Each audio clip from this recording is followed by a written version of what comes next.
Hi guys. आज IDFC first bank के बारे में बात करते हैं और ये बहुत फेमस बैंक है स्पेशली अमंग रिटेलर्स। काफ़ी सारे लोग आई थिंक इसमें इन्वेस्टेड भी हैं। बहुत सारा इसमें पब्लिक का हम जैसे रिटेलर्स का पैसा लगा है। मैं पर्सनली इन्वेस्टेड नहीं हूँ, लेकिन इस बैंक को मैं बहुत क्लोजली फॉलो करता हूँ बिकॉज इस बैंक का जो मैनेजमेंट है ना, वो बहुत सारी डिटेल्स प्रोवाइड करता है पूरी बैंकिंग इंडस्ट्री के बारे में। जब आप इनकी कॉन्फ्रेंस कॉल सुनते हैं तो बहुत मतलब क्रिटिकल इंसाइट्स मुझे वहाँ से मिलती हैं, इसीलिए मैं क्लोजली फॉलो भी करता हूँ। और अ, ठीक है, बैंक ठीक है, लेकिन ट्रैक वर्दी है, इसको ट्रैक करना ही पड़ेगा आगे जाके, क्योंकि अभी देखते हैं इसको आगे। पहले इसका बिजनेस मॉडल देखते हैं, फिर इसका रिजल्ट डिस्कस करेंगे कैसा रहा है, और आगे बैंक का क्या ग्रोथ है, क्या प्लान है, और बेसिकली किसी बैंक को, कोई मिड साइज बैंक है और उसको कैसे डिस्कस करते हैं, कैसे उसको देखते हैं इन्वेस्टमेंट पर्पस के तरीके से, तो वो उसके बारे में देखते हैं। तो सबसे पहले इसका बिजनेस मॉडल देख लेते हैं क्या है। बैंक के पास 25 बिजनेस लाइंस है, means 25 different kinds of segments में बैंक केटर करता है अपने प्रोडक्ट्स के थ्रू। तो बहुत सारा इसमें वेंडर फाइनेंसिंग हो गया, सप्लाई चेन फाइनेंसिंग में जो आता है, डीलर फाइनेंस हो गया उसके अंदर ही आता है। फिर बैंक माइक्रो फाइनेंस भी प्रोवाइड करता है, जॉइंट ग्रुप लेंडिंग होता है वो प्रोवाइड करता है, कंज्यूमर ड्यूरेबल लोन्स प्रोवाइड करता है, क्रेडिट कार्ड्स प्रोवाइड करता है, बिजनेस लोन्स प्रोवाइड करता है। बहुत सारे, as I said, 25 business lines हैं इसकी। एंड मैं ट्राई करूंगा कि वीडियो में ही एक इमेज मैं शो करूं ताकि आपको सारे बिजनेस लाइंस पता चल जाए और उसमें ज़्यादा डिस्कशन करना ना पड़े। बेसिक सा बिजनेस मॉडल है, जो हर बैंक का बिजनेस मॉडल सेम होता है। पैसा उठाता है, जो कमर्शलाइज्ड बैंक्स हैं वो कासा अकाउंट से पैसा, कासा डिपॉजिट से पैसा उठाते हैं आप और मुझ जैसे कस्टमर से। और आप और मुझ जैसे कस्टमर्स को ही ज़्यादा इंटरेस्ट पे लोन प्रोवाइड करते हैं। जो बीच का जो उनका मार्जिन होता है, जो स्प्रेड होता है, वो उससे पैसा कमाते हैं। सेम बिजनेस मॉडल है। डिफरेंट बिजनेस लाइंस हो सकती हैं हर किसी मॉडल की, बट इट द मोर और less the business model remains the same. ठीक है। अब इसकी हम बात करते हैं मोटे रिजल्ट्स की। जो उसका फाइनेंशियल स्टेटमेंट है, इनकम स्टेटमेंट है, उसकी बात करते हैं, कर लेते हैं, ताकि एक बैकग्राउंड बन जाए। फिर डिटेल में मैं समझाऊंगा रिजल्ट कैसा रहा है और हर लाइन आइटम को कैसे पढ़ना है, किस तरीके से पढ़ना है। बिकॉज नंबर्स आके बोल के, कोई बड़े बड़े फैंसी फाइनेंशियल वर्ड्स यूज करके मुझे नहीं लगता है कि एक रिटेल इन्वेस्टर जो है उसे कुछ भी समझ आता है, और वो फिर हार मान के टिप्स पे काम करना शुरू कर देता है। तो देखते हैं इसका इंटरेस्ट इनकम रहा। अगर वाई वाई ग्रोथ की कंपैरिजन करें, बिकॉज बैंक्स में भी कुछ क्वार्टर सीजनली स्ट्रांग होते हैं, कुछ वीक होते हैं, और इसीलिए वाई वाई कंपैरिजन ज़्यादा सही होता है। तो अगर इंटरेस्ट इनकम की बात करें, 28% बढ़ा है। इंटरेस्ट एक्सपेंस की बात करें तो 31% बढ़ा है। तो यहाँ पे क्या हुआ है, इंटरेस्ट इनकम क्या है, जो आपने लोन्स दे के पैसा कमाया, और इंटरेस्ट एक्सपेंस क्या है, जो आपने पैसा उठाया था मार्केट से या डिपॉजिट से, उस पे कितना पैसा गया है। तो वो उसका ग्रोथ ज़्यादा हुआ है जो दिया है, जो आया उसका ग्रोथ कम हुआ है। और नेट इंटरेस्ट एक्सपेंस हम बात करेंगे, जो इंपॉर्टेंट फिगर होता है, दोनों का अगर सब्ट्रैक्ट करेंगे तो 25% से ग्रो किया है वाई ओ वाई। अभी 4695 करोड़ पे है। नेट इंटरेस्ट की मैं बात कर रहा हूँ।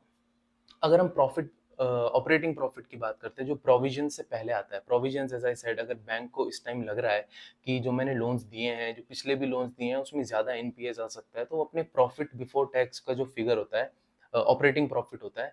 तो ऑपरेटिंग प्रॉफिट में जब हम प्रोविजन करते हैं तो प्रॉफिट बिफोर टैक्स आता है, और प्रॉफिट बिफोर टैक्स के बाद जब हम टैक्स हटाते हैं तो प्रॉफिट आफ्टर टैक्स आता है, जो फाइनल फिगर होता है प्रॉफिट का। तो ऑपरेटिंग प्रॉफिट जब हम बात करेंगे, तो बैंक का ग्रो किया है 30% से, ऑपरेटिंग प्रॉफिट ग्रो किया है, और 1858 करोड़ का है इस टाइम पे।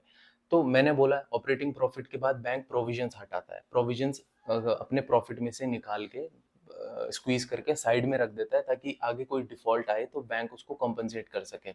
तो अगर हम प्रोविजंस की बात करें, प्रोविजंस में 100% का इंक्रीज आया है।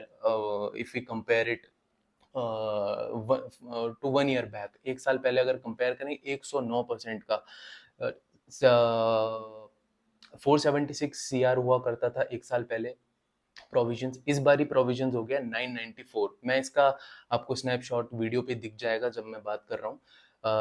तो ये प्रोविजंस क्यों बढ़ा है, यहाँ पे बैंक को प्रॉब्लम आया है। प्रोविजंस क्यों बढ़ा है वो मैं आपको आगे बताता हूँ। उस वजह से क्या हुआ है ना, प्रोविजंस बढ़ने के बाद जो आपका फाइनल प्रॉफिट आफ्टर टैक्स है उसमें रिडक्शन आ गया है। सब ऊपर तो अच्छा टॉप लाइन ग्रो किया, 25-30% से ग्रो किया है, सब कुछ अच्छा ग्रो किया है, लेकिन जो आपका फाइनल प्रॉफिट आफ्टर टैक्स है, जस्ट बिकॉज आपने प्रोविजंस काफ़ी ज़्यादा साइड कर दिया, अपने प्रॉफिट में से पैसा निकाल के ऑलरेडी साइड कर दिया है, तो आपका प्रॉफिट सिर्फ -11% से डिग्रो किया है, अगर एक साल पहले Q1 ऑफ FY24 की बात करते हैं। तो अब बात करते हैं हुआ क्या। इस बार ही क्या हुआ ना, मैंने आपको स्टार्टिंग में बताया था 25 बिजनेस लाइंस हैं, तो उसमें से एक बिजनेस लाइन है जॉइंट लेंडिंग ग्रुप, और वो 50 to 60% जॉइंट लेंडिंग ग्रुप का जो डिवीजन है वो तमिलनाडु में, तमिलनाडु और साउथ के एरियाज में ज़्यादा फोकस्ड है। तो आपको याद होगा लास्ट ईयर तमिलनाडु में हैवी फ्लड्स आए थे, बहुत ज़्यादा डिस्टर्बेंस हुआ था, और joint group lending micro finance का एक सेगमेंट है। Micro finance means micro finance, नाम से ही आपको समझ आ रहा होगा, छोटा अमाउंट का जब लोन किसी कोई बैंक देता है तो उसमें माइक्रो फाइनेंस हम यूज़ करते हैं उस सेगमेंट के लिए। तो वहाँ पे जॉइंट ग्रुप लेंडिंग करी होगी, आईडीएफसी बैंक ने करी होगी, क्या करी थी। जॉइंट ग्रुप लेंडिंग में क्या होता है, 2-3 लोगों को एक साथ लोन दिया जाता है ताकि लोन का रिस्क डाइवर्सिफाई हो जाए, और वो इसीलिए उनको दिया जाता है क्योंकि पर्टिकुलर अगर इंडिविजुअली देंगे तो वो जो कस्टमर्स हैं उनका क्रेडिट हिस्ट्री बहुत अच्छा नहीं है, कोई उनके पास बैंक स्टेटमेंट नहीं है, तो उनको नॉर्मली कौन लोन देगा जाके। इसीलिए वो 3-4 लोगों को लोन्स देते हैं जाके, एक साथ कंबाइन करके लोन देते हैं, और उस पोर्टफोलियो में एनपीएस का रिस्क बढ़ गया है बहुत, क्योंकि वहाँ रिकवरी कम हुई है। अब जिसको लोन दिया जॉइंट ग्रुप से, आप ये समझ सकते हैं, आपने एक शो देखा होगा तारक मेहता, बहुत फेमस है, तो उसमें जो माधवी भाभी करके कैरेक्टर है, तो उसमें वो अचार पापड़ बनाती हैं। तो आप उसको और छोटे स्केल पे ले लो, कोई गाँव में एक औरत है और उसकी पड़ोसी हैं 2-3, तो सब छोटा-छोटा काम करती हैं। कोई अचार पापड़ बनाती है, कोई सिलाई-बुनाई का काम करती है, कोई कोई किसी का डेयरी है छोटा-सा, 3 गाय पाली हुई हैं, उसका दूध निकाल के बेचती हैं, और कुछ ऐसे ही छोटे-मोटे बिज़नेस है, तो तीनों को मिला के एक साथ लोन देंगे ताकि वो अपने-अपने बिज़नेस को आगे ग्रो कर सकें। ये होता है जॉइंट लेंडिंग ग्रुप। और इस वाले सेक्शन में दिक्कत आई है बिकॉज़ ऑब्वियसली फ्लड आया, बहुत मैसिव फ्लड था, तो लोगों का रिकवरी में दिक्कत आई, कलेक्शन में दिक्कत आई है, पैसे नहीं दिए लोगों ने वापस। तो वहाँ पे इस वजह से बैंक ने आई थिंक 100 करोड़ से ऊपर का थोड़ा प्रोविज़न साइड किया, वरना प्रॉफिट में भी इंक्रीज़ आता। ठीक है? और दूसरा क्या होता है, जो है आपका ये वाला क्वार्टर होता है ना, फर्स्ट क्वार्टर, इसमें सीज़नली वीक क्वार्टर होता है। यहाँ पे आपका जो अगर बैंक ने अपनी कलेक्शन एफिशिएंसी का परसेंटेज बताया बहुत पहले जाके, 2-3 साल पहले तक का, तो जो अप्रैल वाला क्वार्टर होता है ना, अप्रैल वाला जो पर्टिकुलरली मंथ होता है, वहाँ पे बैंक की कलेक्शन एफिशिएंसी थी 99.3। हर अप्रैल क्वार्टर में ये डिप आता है। यूजुअली बैंक की कलेक्शन एफिशिएंसी रहती है हर अप्रैल को छोड़ के 99.5, मोस्टली इतना रहता है, लेकिन कभी-कभी एक आधा डिप आ जाता है इधर-उधर मंथ्स में, वो 99.3 हो जाता है और 4 हो जाता है, लेकिन अप्रैल में 99.3 रहता है। कलेक्शन एफिशिएंसी क्या होता है, सपोज आपने इस महीने में अगर 100 रुपए के लोन्स को रिकवर करना था, तो आप 99.3 ही कर पाए हैं, 99 100 रुपए के नहीं, 99.3 रुपीज रिकवर कर पाए, 7 पैसे आप रिकवर नहीं कर पाए। तो ये होता है कलेक्शन एफिशिएंसी, बैंक की अच्छी है, करंट भी 99.5 है, और जो मैं नोट्स बना लेता हूँ जब भी मैं कॉन कॉल पढ़ता हूँ, बिकॉज वीडियो बनाने में इजी रहता है, मैं कुछ इंपॉर्टेंट भूलता नहीं हूँ। और जेएलजी पर्टिकुलरली अगर इस सेगमेंट की बात करें, जो मैंने कहा जहाँ पे माइक्रो फाइनेंस में दिक्कत आ रहा है, वहाँ कलेक्शन एफिशिएंसी होती थी 99.7, विच इज ग्रेट, फैंटास्टिक।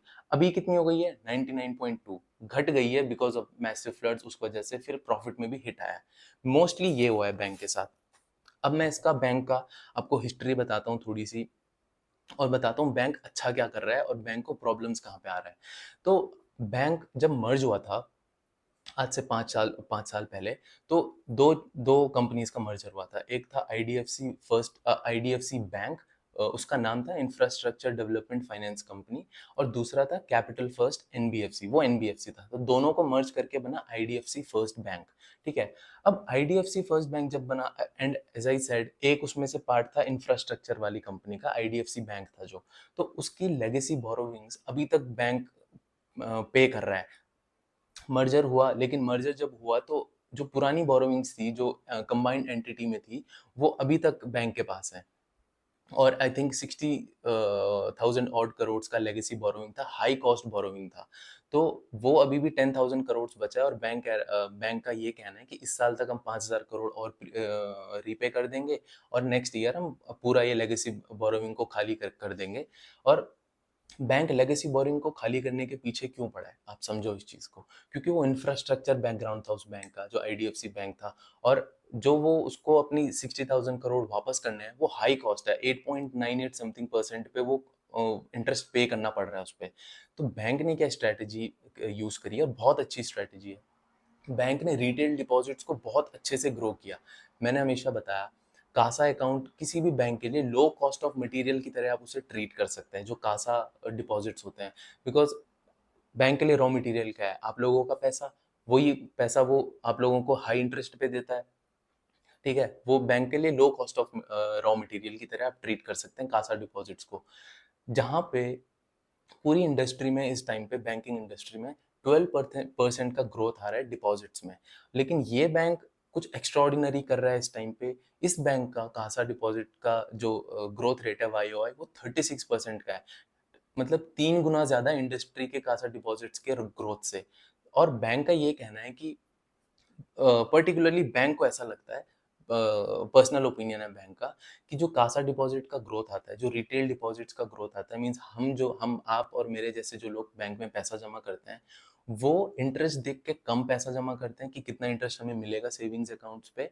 वो बैंक की जो सर्विस क्वालिटी है, कस्टमर से किस तरीके से इंटरेक्ट करते हैं, और कितना ईज ऑफ ट्रांजैक्शन है, इन सब चीज़ों पे डिपेंड करता है। और मैंने कभी आईडीएफसी का ऐप यूज़ नहीं किया है, बैंकिंग सर्विसेज यूज़ नहीं करी हैं, बट मैंने देखा है ऐप स्टोर में, प्ले स्टोर में जाके, और सुना है हर वक्त, हर कॉन कॉल पे एक मैनेजमेंट यही आके कहते हैं, एनालिस्ट भी बहुत तारीफ करते हैं कि आपका जो स्टैक है, आपका जो टेक है, आपका जो ऐप है, वो मतलब नंबर 1 है।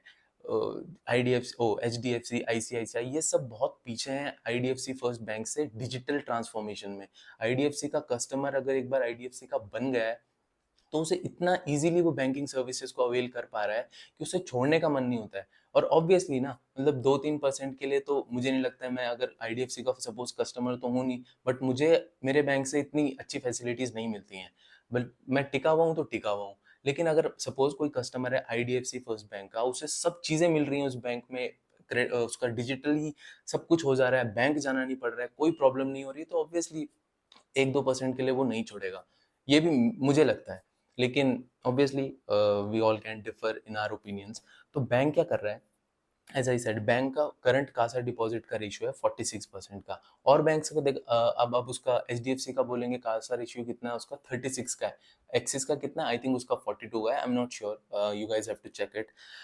इसका कासा रेशियो है 46% का, विच मीन्स टोटल डिपॉजिट्स जितने भी हैं, उसमें आप टर्म डिपॉजिट लगाओ, उसमें आप डिमांड डिपॉजिट इंक्लूड करो, तो 46% तो कासा का है, means low cost of funds है। तो बैंक क्या कर रहा है, कासा डिपॉजिट से पैसे रेज कर रहा है with the help of its digital transformation abilities.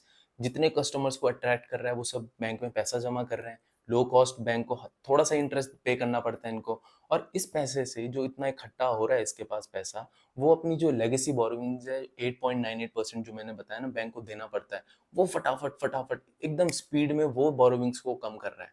तो अब बैंक का ये कहना है, नेक्स्ट 2 इयर्स के बाद जितना भी रिटेल पे डिपॉजिट आएगा, वो हम आगे फर्दर ग्रो करने के लिए ही यूज करेंगे, instead of paying and repaying our legacy borrowings. तो ग्रोथ मुझे जितना लगा मैनेजमेंट को सुन के, और अभी तक जितना मैंने सुना है इन्हें, तो नेक्स्ट 2 इयर्स तक कोई बहुत ज्यादा ग्रोथ नहीं आने वाली है बैंक में। ऑब्वियसली, क्योंकि अभी आरओई और आरओए का भी डिस्कशन करेंगे, बैंक का वो कम है, वो बहुत अच्छा नहीं है, और इसीलिए वो अच्छा नहीं है, और इसीलिए अभी बैंक फुली वैल्यूएशन नहीं मिला है बैंक को। तो नेक्स्ट 2 इयर्स के बाद, मैंने जैसे बताया, बैंक जो जितना भी इंक्रीमेंटल डिपॉजिट इसके पास आएगा, वो सिर्फ और सिर्फ ग्रोथ पे यूज करेगा। और एलडीआर भी बैंक का भी कम है। जो क्रेडिट टू डिपॉजिट रेशियो होता है, वो 98% है बैंक का। जब मर्जर किया था, आई थिंक 137% था। अब क्रेडिट टू डिपॉजिट रेशियो क्या होता है, credit divided by your deposit.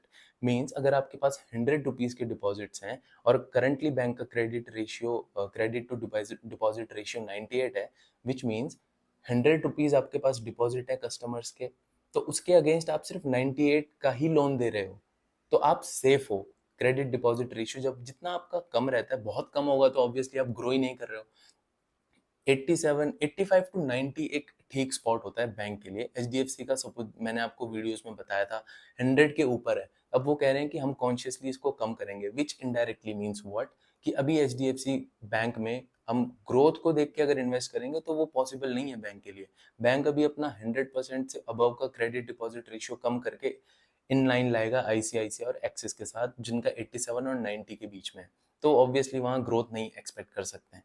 98 इसका है, अभी प्री मर्जर मैंने आपको बताया 137 था, और एंड ऑफ द ईयर तक बैंक का कहना है 98 से कम करके हम 92 ले आएंगे। तो या तो इनको डिपॉजिट्स बहुत ज़्यादा बढ़ाने पड़ेंगे, इसीलिए ग्रोथ इन बैंक में अच्छा आता है, इस बैंक में ग्रोथ अच्छा आता है, नो डाउट अबाउट इट। लेकिन आरओई और आरओई की जब हम पर्टिकुलरली बात करेंगे ना, तो इनका इक्विटी बेस बहुत ज़्यादा है, उसमें आरओई ये जनरेट ही नहीं कर पाते हैं। और जितना इनका पैसा आता है ये अपनी लेगेसी बोरिंग्स में दे देते हैं, तो प्रॉफिट वहां से इतना नहीं बन पाता है। इसीलिए आरओई और आरओए के फैक्टर में इनको दिक्कत आती है। अब मैंने आपको बिजनेस लाइंस के बारे में बता दिया। हाँ, एक और चीज इसकी हम जो पॉजिटिव है बैंक के लिए, वो डिस्कस करते हैं। मैंने आपको बताया था कि जो इंक्रीमेंटल 40% ऑफ द लेंडिंग होती है कमर्शियल बैंक में, वो इनको प्रायोरिटी सेक्टर लेंडिंग करना पड़ता है। जो प्रायोरिटी सेक्टर है वो कौन डिफाइन करता है? वो आरबीआई डिफाइन करता है। प्रायोरिटी सेक्टर में माइक्रो फाइनेंस प्रायोरिटी सेक्टर में आता है। प्रायोरिटी सेक्टर में वो लोग आते हैं जिनको नॉर्मली बड़े बैंक्स पैसा नहीं देते हैं, थोड़ा दिक्कत करते हैं देने में। तो आरबीआई इनके ऊपर थोड़ा सा डंडा करके रखता है कि आपको 40% तो प्रायोरिटी सेक्टर में ही लैंड करना पड़ेगा, चाहे आप एनबीएफसी की हेल्प लो और को लैंड करो उनके साथ मिलके, चाहे आप स्मॉल फाइनेंस बैंक्स की हेल्प लो, चाहे आप फाइनेंशियल जो फिनटेक कंपनीज हैं उनकी हेल्प लो, आप कहीं से भी कोई भी हेल्प लो, लेकिन 40% आपको इंक्रीमेंटल जो आपका क्रेडिट जाएगा, जो आप लोन दोगे, क्रेडिट एसेट्स लोन एक ही मतलब है, कंफ्यूज नहीं होना इस चीज को लेके।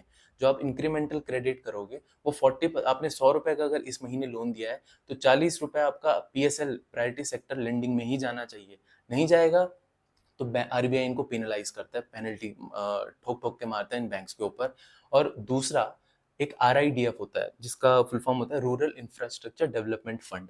तो जितना पीएसएल में ये कमी करते हैं, सपोज अगर 100 रुपए बनता था एक बैंक को पीएसएल में 40% के हिसाब से, अगर 100 रुपए एक आईडीएफसी को पीएसएल में लेंड करना था और 100 रुपए नहीं कर पाया, 80 रुपीज ही लेंड कर पाया, तो जो शॉर्टफॉल है ना, ये बैंक को आरआईडीएफ में जमा करना पड़ेगा, जो गवर्नमेंट का है। जो मैंने आपको फुल फॉर्म बताई, रूरल इंफ्रास्ट्रक्चर डेवलपमेंट फंड। अब ऑब्वियसली अब वो पैसा बैंक का वेस्ट हो गया, वो काइंड ऑफ लॉस हो गया। तो बैंक पहले क्या करता था, दूसरे कंपनी से, दूसरे बैंक से पीएसएल सर्टिफिकेट्स खरीदता था। अब कुछ भी कर सकते हो, आपको पीएसएल नॉर्म्स पूरे करने हैं, चाहे आप कोलैंड करके करो एनबीएफसीज वगैरह के साथ। दूसरा, आप अगर शॉर्टफॉल हो रहा है आपका, तो आप दूसरे बैंक से पीएसएल सर्टिफिकेट्स खरीद दो, जिन्होंने अपना 40% एक्सीड कर दिया, जिन बैंक्स ने, सपोज एचडीएफसी ने 45% का कर दिया, तो उसके पास पीएसएल सर्टिफिकेट वो बेच सकता है आईडीएफसी बैंक को। तो यूजुअली पहले शॉर्टफॉल रहता था, यहाँ पे भी बैंक का लॉस होता था। अब बैंक ने अपना जो एक्सपोजर है वो पीएसएल में ऑर्गेनिकली इस तरीके से बढ़ाया कि लास्ट ईयर बैंक ने पीएसएल सर्टिफिकेट खरीदने के अगेंस्ट अपने पीएसएल सर्टिफिकेट्स दूसरे बैंक्स को बेचे हैं। तो मींस अपना पीएसएल का जो 40% का इसका जो क्राइटेरिया होता है, ये बैंक अब फुलफिल कर रहा है। तो ये एक पॉजिटिव है इस बैंक के लिए। बाकी कलेक्शन एफिशिएंसी मैंने आपको बता दिया है, क्रेडिट कॉस्ट मैंने आपको बता दी है। जेएलजी का जो इनका अभी डिबैकल हुआ है, जो तमिलनाडु में फ्लड्स आई थी, उसकी वजह से कलेक्शन एफिशिएंसी गई, प्रोविजन बढ़ा दिए। अभी बैंक ने प्रोएक्टिव स्टेप लिया है कि जेएलजी पर्टिकुलर जो सेगमेंट है, which is only 6% of your entire loan book, जितना भी ये लोन प्रोवाइड करते हैं 25 बिजनेस लाइन जो मैंने बताई, सिर्फ 6% करते हैं जेएलजी में। और जनवरी 2024 के बाद से जितना भी ये पैसा जेएलजी में दे रहे हैं, ये इंश्योर कर रहे हैं उस पैसे को विद द हेल्प ऑफ सीजीएफएमयू, जो क्या होता है आपका क्रेडिट फंड, जो credit guarantee fund for micro units, जो सेंट्रल गवर्नमेंट ने कोविड के बाद आई थिंक लॉन्च किया था। तो उस पैसे में भी अब इनको डर नहीं है, वो डूबेगा नहीं आगे जाके। इन्होंने ग्रोथ रेट भी वहाँ स्लो कर दी। तो मैनेजमेंट ना बहुत प्रोएक्टिवली डेटा ड्रिवन है सबसे पहले। जहां इसको अर्ली वार्निंग साइंस आते हैं कि ओके इस सेगमेंट में मेरा एनपीए आने वाला है, वो सारी तैयारियां पूरा एकदम एक्टिव हो जाता है उसको लेके। लोन ग्रोथ स्लो कर दी जनवरी 2024 के बाद, जो भी जेएलजी में पैसा दे रहे हैं वहां पे इन्होंने इंश्योरेंस करना शुरू कर दिया अपने पैसे को। तो उस हिसाब से ये अपना एनपीएस बचाते हैं। एनपीएस या जीएनपीएस की अगर हम बात कर ही लेते हैं, जीएनपीए करंटली बैंक का है 1.9% और एनएनपीए बैंक का है 0.59%। जीएनपीए एंड एनएनपीए में यही डिफरेंस होता है। जीएनपीए आपका एक्चुअल जो आपके लोन्स खराब हुए हैं ना वो है, लेकिन एनएनपीए में क्या होता है, जैसे मैंने स्टार्टिंग में ही बता दिया था कि बैंक प्रोविजन हटा के चलता है अपने प्रॉफिट में से, ऑलरेडी लॉस लेके चलता है अपने। सपोज 1000 करोड़ का प्रॉफिट है, बैंक को लगता है कि मुझे कुछ प्रोविजन बनाना चाहिए, तो वो 1000 करोड़ का प्रॉफिट पीएनएल में नहीं दिखाएगा, वो 200 करोड़ साइड कर देगा प्रोविजंस के लिए और सिर्फ 800 करोड़ का प्रॉफिट दिखाएगा अपने पीएनएल में। तो वो प्रोविजंस जब यूज हो जाते हैं एग्जिस्टिंग बैड लोन्स को कवर करने के लिए, तब आपका आता है एनएनपीए। तो वो दोनों नंबर्स मैंने आपको बताए। प्रोविजन कवरेज रेशियो की अगर हम बात करें तो 69% है, लेकिन अभी क्या है ना, कुछ महीने पहले ही बैंक ने इक्विटी रेज करी है 3200 करोड़ की, और उसमें न्यूज़ आया, देखा ही होगा आपने होपफुली कि इंश्योरेंस कंपनीज को बैंक ने अपना प्रेफरेंशियल इक्विटी शेयर्स को बेचा था। तो उसके बाद बैंक के पास इक्विटी रेज हो गई। इक्विटी क्या होता है? अपना पैसा। दो दो चीजें होती हैं एसेट्स में। एसेट मतलब कोई भी वो चीज जो आपको पैसा कमा के दे। अब आप एसेट कैसे खरीद सकते हो? दो ही चीज से खरीद सकते हो, या तो आप अपना पैसा यूज करोगे या डेट से पैसा उठा के यूज करोगे। तो सिंपल हो जाता है, asset is equal to equity plus debt, या इक्विटी प्लस लाइबिलिटीज। तो बैंक ने इक्विटी रेस कर दी 3200 करोड़ की। अब वो इक्विटी रेस करी है तो, लेकिन अभी वो काउंट नहीं हुई है। अगर वो भी काउंट हो जाएगी तो आपका पीसीआर रेशियो 70 अबव आएगा। प्रोविजन कवरेज रेशियो आपका क्या होता है? जो भी आपका प्रोविजंस हैं वो कितना कवर कर रहे हैं आपके बैड लोन्स को, तो वो आपका पीसीआर रेशियो होता है, राइट। अब ये मैंने आपको बता दिया लेगेसी बोरोइंग्स का। कॉस्ट टू इनकम की बात करते हैं। मेन प्रॉब्लम बैंक का यहाँ है, कॉस्ट टू इनकम की वजह से बैंक का आरओई नहीं बन पा रहा है, बैंक का आरओए नहीं बन पा रहा है। यूजुअली जो बड़े बैंक्स होते हैं जैसे एक्सिस और आईसीआईसीआई मैंने आपको बताया, उनका कॉस्ट टू इनकम किसी भी बैंक का अगर 45 टू 50 के बीच में है तो ठीक है। उससे जितना आगे जाएगा उसका मतलब क्या? Cost divided by income. Cost to income अगर suppose hypothetically, I am not sure, मुझे याद नहीं है, अगर एचडीएफसी बैंक का 50% कॉस्ट टू इनकम है, इसका मतलब क्या? अगर वो 100 रुपए कमा रहे हैं तो इनकम उनकी 100 रुपए है, तो कॉस्ट उसमें से 50 रुपीज है, मतलब 50 रुपए तो आपका कॉस्ट में चला गया। कॉस्ट मतलब क्या? आपने ब्रांच एक्सपेंशन किया होगा, अपने एम्प्लॉयज को सैलरी दी होगी, अपने कलेक्शन वाली टीम को सैलरी दी होगी, इक्विपमेंट खरीदा होगा, लैपटॉप्स खरीदे होंगे, कंप्यूटर खरीदा होगा, बहुत चीजें मार्केटिंग करी होगी। तो वो जो कॉस्ट आती है और जो वो इनकम है, वो रेशियो बताता है cost to income. Usually 45 to 50 एक अच्छा मैट्रिक्स होता है, यहाँ पे कंफर्टेबल रहता है बैंक। लेकिन आईडीएफसी फर्स्ट बैंक का क्या है ना, 70 का इसका कॉस्ट टू डिपॉजिट रेशियो। अब 70 बहुत ज्यादा होता है। अब ये क्यों है ज्यादा, इसका भी डिस्कशन कर लेते हैं। सब चीजें कनेक्टेड है। मैंने आपको बताया ना, बैंक रिटेल डिपॉजिट्स पे बहुत ज्यादा फोकस कर रहा है, क्योंकि कब लो कॉस्ट ऑफ फंड में रिटेल डिपॉजिट इकट्ठा करता है और अपनी लेगेसी बोरोइंग्स जाके बेचता है। लेकिन रिटेल डिपॉजिट उठाना मजाक नहीं है। अब आप रिटेल डिपॉजिट, कासा डिपॉजिट, इसकी ग्रोथ देखो, इंडस्ट्री की 12% है, आईडीएफसी बैंक की 36% है। तो it must be doing something right. What it is doing right is it is expanding it's branches. बहुत अभी एक्सपेंशन मोड में चल रहा है ये जो बैंक है। और एक्सपेंशन मोड में जब कोई बैंक चलता है ना, तो सपोज आज बैंक ने कोई 15 ब्रांचेस खोल दी, तब ऐसा तो नहीं 6 महीने 1 साल में वो प्रॉफिटेबल हो जाएगा। उनको टाइम लगता है थोड़ा प्रॉफिटेबल होने में, 1.5 से 2 साल लगता है किसी भी ब्रांच को प्रॉफिटेबल होने में। तो ये जो खर्चा करते जा रहे हैं, इसका बेनिफिट आगे आने वाले सालों में मिलेगा, ऐसा बैंक का कहना है। और ये मतलब थॉट प्रोसेस यही है, एनालिस्ट जो भी इसको ट्रैक करते हैं सबका थॉट प्रोसेस यही है। तो ये जो कह रहे हैं 2027 तक, मीन्स अभी 3 साल और लगेगा इन्हें एटलीस्ट 70% कॉस्ट टू इनकम को 65% कॉस्ट टू इनकम लाने में। तभी भी बहुत ज्यादा है। मैंने बोला ना, 50 से जितना ऊपर आप जाओगे उतना आप एक बैड टेरिटरी में जाते रहते हो, रिस्की टेरिटरी में जाते रहते हो। मीन्स आप जितनी भी इंक्रीमेंटल इनकम है, आप ज्यादा से ज्यादा कॉस्ट में देने देने लग रहे हो। तो 65% इस बैंक का आएगा 3 साल बाद। तो ये चीजें आपको ट्रैक करनी है। अब बैंक अच्छा करेगा गंदा करेगा कैसे पता चलेगा? ट्रैक करके पता चलेगा, हर क्वार्टर पे ट्रैक करना पड़ेगा। अब आरओए और आरओई की फाइनल बात करते हैं, बाकी इसको वीडियो को रैप अप करते हैं। आरओए बैंक का है, करंट आरओए 0.9। देखो कम है, और बैंकों का ज्यादा होता है, 1.5 की रेंज में अच्छा होता है, और 2 अगर मिल गया किसी बैंक को, किसी बड़े बैंक को खासकर, तो बहुत ही स्वीट स्पॉट होता है। लेकिन इस बैंक का 0.9 है। क्या ही कर सकते हैं, है तो है। इनका गाइडेंस है 1.4 टू 1.6 का इस साल में, जो कि I am pretty sure complete नहीं हो पाएगा, बिकॉज प्रोविजंस भी बढ़ गए हैं इनके। और अभी आपने आरबीआई का नया सर्कुलर भी सुना होगा, जो उनके ड्राफ्ट नॉर्म्स आए हैं कि वो एलसीआर टाइटनिंग कर रहे हैं, रन ऑफ फैक्टर बढ़ा दिया है 5-5% से। तो बेसिकली उसमें ये बढ़ा दिया क्योंकि पहले एक एलसीआर रेशियो मेंटेन करना पड़ता था बैंक को 100% का। ये थोड़ा डिफरेंट बात हो रही है, लेकिन ये भी इंपॉर्टेंट है, जब समझा रहा हूँ तो समझ ही लेते हैं। एलसीआर रेशियो 100% का मेंटेन करना पड़ता था। एलसीआर रेशियो क्या होता था, सपोज किसी बैंक को नेक्स्ट 30 डेज में उसे लगता है कि मेरे 1,000 करोड़ रुपए कैश आउटफ्लो होगा, मीन्स कोई कस्टमर निकाल लेगा या फिर मैं यहाँ दे दूंगा या यहाँ दे दूंगा, तो वो आउटफ्लो होगा। लेकिन उसके अगेंस्ट बैंक को 1,000 करोड़ का ही एकदम 100% of that expected net cash outflow for the next 30 days should be invested in high quality liquid assets, HQLA। तो मीन्स अगर 1,000 करोड़ मैं एक्सपेक्ट कर रहा हूँ कि नेक्स्ट 30 डेज में कैश आउटफ्लो होगा, तो उन 1,000 करोड़ सिमिलर अमाउंट 1,000 करोड़ का मुझे या तो गवर्नमेंट सिक्योरिटीज खरीदनी है, या गोल्ड खरीदना है, या कोई भी ऐसा एसेट खरीदना है जो हाई क्वालिटी लिक्विड एसेट हो, जो तुरंत मैं चाहूँ बिक जाए और मेरे पास उसका पैसा आ जाए। तो यूजुअली बैंक क्या करते थे, 116, 117, 115, 120% तक का लिक्विडिटी कवरेज रेशियो मेंटेन करते थे, एलसीआर, ताकि सेफ रहे, इन्वेस्टर्स को भी लगे कि बैंक सेफ है। 100% नॉर्म है आरबीआई की तरफ से, 100 से नीचे आप नहीं जा सकते हो, लेकिन बैंक 115, 120 रखते थे। कुछ बैंक्स हैं वो 130 रखते थे, आई थिंक एक्सिस का 130 है एलसीआर। तो अभी आरबीआई ने आके ये कहा है कि आपके जो रिटेल डिपॉजिट्स हैं, बिकॉज सब इंटरनेट बैंकिंग हो गई है, मोबाइल बैंकिंग हो गई है, अब पता नहीं चलता है ना। जैसे आप यूएस में अगर फॉलो करते हो बैंक्स को, तो एसवीबी था, सिलिकॉन वैली बैंक, और फर्स्ट रिपब्लिक था, उसमें क्या रन ऑन आया था, एक दिन में 88 80 बिलियन डॉलर्स लोगों ने निकाल दिए।